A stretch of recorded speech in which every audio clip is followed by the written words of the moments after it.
Page numbers usually appear within headers or footers of documents. I will discuss how to use page numbers in footers. The process of using page numbers in headers is basically the same. Footers are associated with page styles. A footer on all pages using the same page style will use the same text with the exception of text generated by using fields such as the page number field. For the purpose of this lesson, I will be using a simple document without left and right pages. The methods discussed can, however, be used when creating much more complex documents. I will begin with the sample document using the default template of LibreOffice Writer. This template uses the default page style. For the purpose of this demonstration, I've initially employed this page style throughout the sample document. The sample document contains a title page, front matter, which could include a table of contents, preface, introduction, dedication pages, etc. in a more complex document, and the main contents pages with several chapters. The default template uses the default paragraph style. In this sample document, I've employed a number of other paragraph styles, including some custom paragraph styles, to give the document some basic formatting for the title, byline, chapter titles, and main text. Footers use the footer paragraph style. I've increased the font size for this paragraph style to make it easier for you to see the footer text in this video. I've employed simple page breaks to divide the different areas of the document. Such page breaks are made by going to Insert Page Break at the end of one page when you want the following text to begin on another page. Page breaks are distinguished from regular text flow breaks by a blue dotted line in the editing area of LibreOffice Writer. I'll begin trying to number my pages by creating a footer on the first page of the front material. I'll do this by attempting to place the cursor in the area below the text area.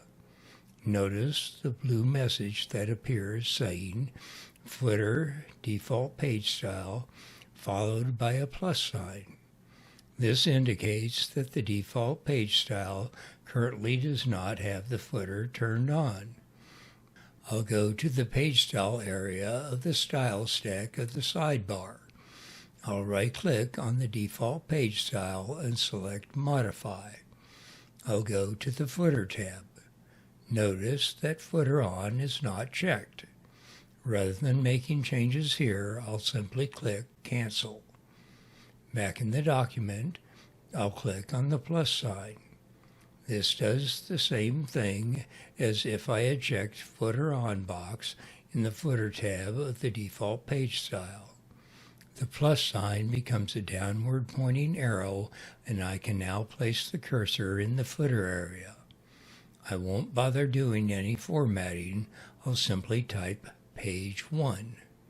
I'll move the cursor out of the footer and click on Print Preview. I'll go to the first of the document. Watch the bottom of each page as I move through the rest of the document.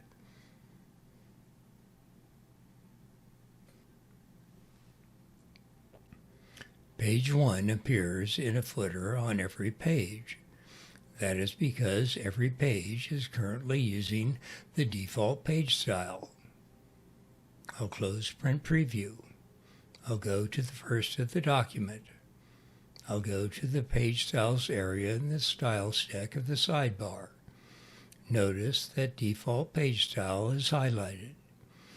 As I click the Page Down key on my keyboard, you can see that every page of the document currently uses the default page style.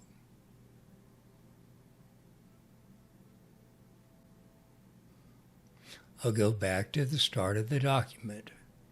I'll right-click on Default Page Style and select Modify. I'll go to the Footer tab.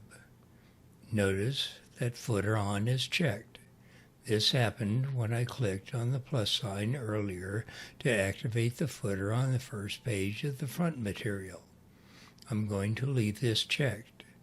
I'll go to the Page tab. I'll make sure page numbers are set to 1, 2, 3. I'll click OK. Now I'm going to set up 3 new page styles. I won't bother doing a lot of formatting. I'll keep this video focused on page numbering. You can watch my other YouTube videos to learn more about using LibreOffice. Or you can check out my LibreOffice Writer Advanced Topics course at udemy.com. A link to these videos can be found by clicking on Show More in the description below this video. I'll right-click on Default Page Style and select New. I'll name this style Chapter. I'll set Next Style to Default Page Style. This will ensure that when the document text flows from the chapter page to the next page, the page style of the next page will automatically change to the default page style, making it unnecessary to insert a manual break. I'll go to the Footer tab. I'll make sure Footer On is not checked. I would normally make other changes, but I'll just click OK. I'll right-click on Default Page Style again and select New. I'll name this style Front Material. I'll leave Next Style set to Front Material. I'll go to the Footer tab. I'll make sure Footer On is checked. I'll go to the Page tab. I'll set page numbers to lowercase Roman numerals. I'll click OK. I'll right-click on Default Page Style again and select New. I'll name this style Title Page. I'll leave Next Style set to Title Page. I'll go to the Footer tab. I'll make sure Footer On is not checked. I'll click OK. Now that my page styles have been set up, I'll go back to the document. With the cursor on the first page, I'll double-click on Title Page in the sidebar. Since the page style of this page has now been changed, the footer information disappears. I'll move the cursor to the end of the text on this page. I'll go to Insert, More Breaks, Manual Break. In the dialog that appears, I'll select Page Break. Under Page Style, I'll select Front Material. I'll check Change Page Number. I'll set this to 1 so the next page will start numbering at 1. I'll click OK. As I scroll down, notice that a blank page has been inserted.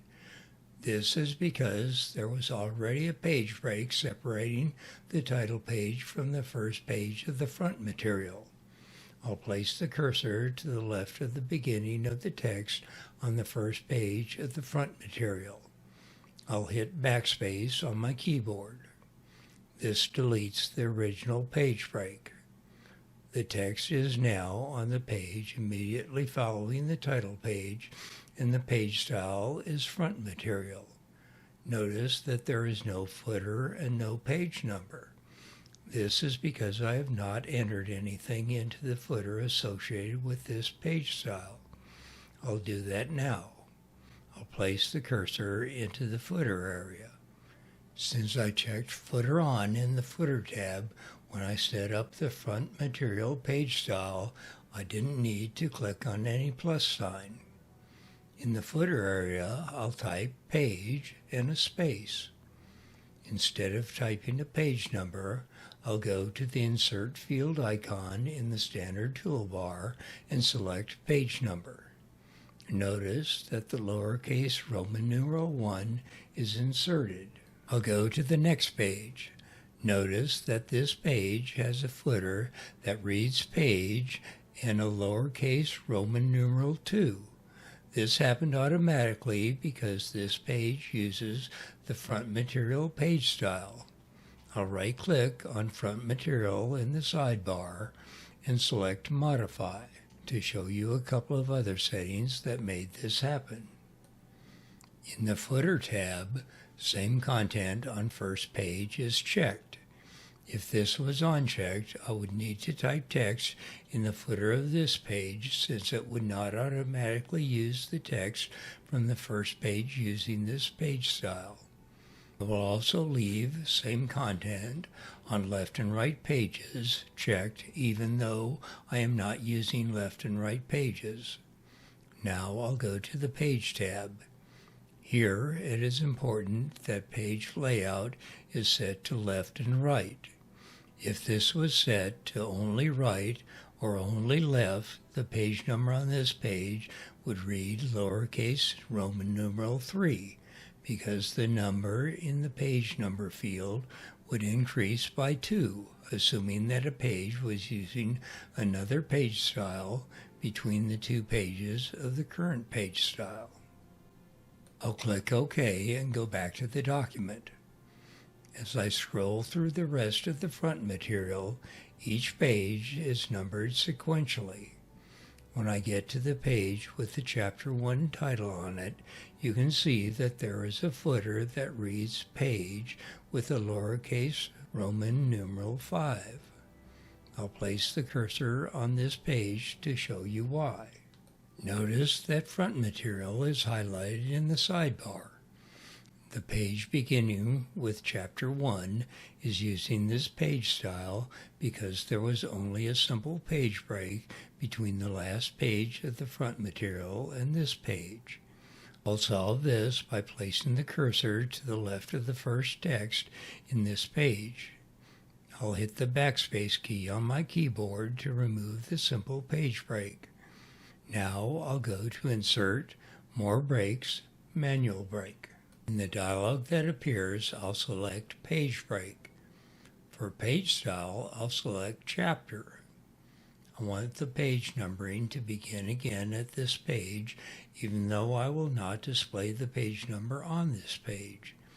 I'll check Change Page Number and set it to 1. I'll click OK. As I scroll down, notice that there is no footer on this page since I left the Footer On checkbox unchecked when I set up the chapter page style. I'll scroll down to the next page.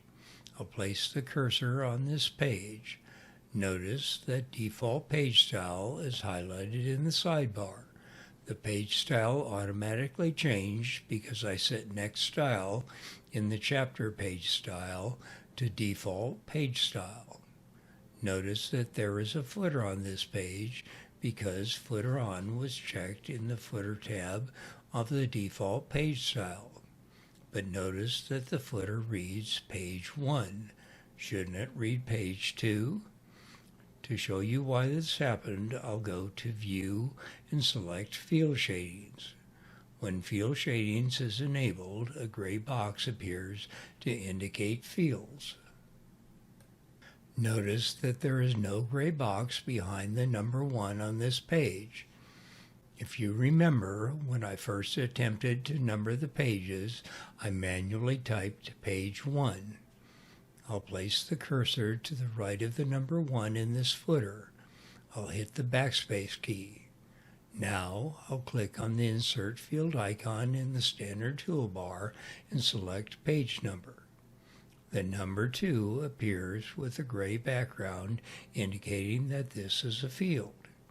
When I scroll down, the footer on the next page reads Page 3. The 3 has a gray box indicating that it is a field. When I scroll down, the next page is the start of Chapter 2. I'll place the cursor on this page. The sidebar indicates that this page is using the default page style, and there is a footer that reads Page 4. This is because there was only a simple page break before this page. I'll place the cursor before the first text on this page and hit the backspace key to remove the page break. Notice that the simple page break was removed, but there is still a break between the last of the text on the previous page and the title Chapter 2. I'll go to the Paragraph Styles area in the sidebar to show you why. With the cursor in the paragraph of the title Chapter 2, the chapter title paragraph style is highlighted in the sidebar. I'll right-click on this and select Modify. I'll go to the Indents and Spacing tab. In the Spacing section, above paragraph is set to 1.5 inches. This spacing is actually located on the previous page. I'll click Cancel to close the dialog. I'll go back to the document. I don't want to add the break just before the C in chapter. Instead, I want to place the cursor to the right of the last of the text in the previous page.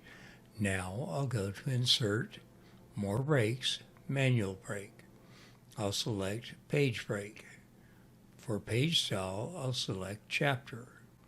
I don't want the page numbering to start again, so I'll leave Change Page Number unchecked. I'll click OK.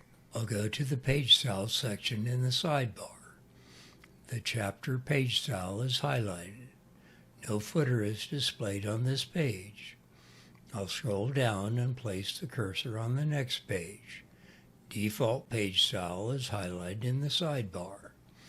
The footer on this page reads Page 5. The previous page with the chapter page style was Page 4, even though the page number is not displayed. As I scroll down the document, the page number is displayed on each page, increasing sequentially.